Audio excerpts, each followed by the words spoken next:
চলো আজকে তোমাদের একটা মিনি ক্যাফের সাথে পরিচয় করিয়ে দিই। ক্যাফেটা ছোট হলেও বেশ সুন্দরভাবে সাজানো গুছানো ছিল। আর দেওয়ালের মধ্যে দেখতেই পাচ্ছ চক দিয়ে কত সুন্দরভাবে খাবারের নামগুলো লেখা। ক্যাফেটা ছোট হলেও বেশ বসার জায়গায় কিন্তু সুবিধা মতো করা ছিল।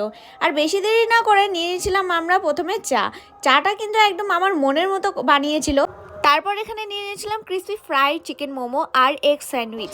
চিকেন মোমো স্টাফিংটা প্রাইস অনুযায়ী আমার জন্য ঠিকঠাকই ছিল, আর মোমোটা চাটনি দিয়ে কিন্তু বেশ খেতে ভালোই লেগেছিল আমার। তারপর এদিকে চলে আসলাম এগ স্যান্ডউইচ ট্রাই করার জন্য। স্যান্ডউইচের ভিতরে অনেক ভেজিটেবল, আর স্যান্ডউইচটা খেতে ছিল কিন্তু দারুণ। তোমরা ভাবছো মনে হয় এখানে অনেক দাম নেয়, একদমই না।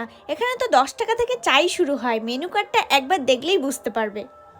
এরকম কম প্রাইসে ভালো কিছু খেতে হলে তোমাদের চলে যেতে হবে নর্থ বেঙ্গল ইউনিভার্সিটি। আর এই যে ট্যাঙ্কটা দেখতে পাচ্ছ, এখান থেকে সোজা চলে গেলে পার্ক পড়ে। পার্কের থেকে ডান দিকে চলে গেলেই নিমতলা জায়গাটা এই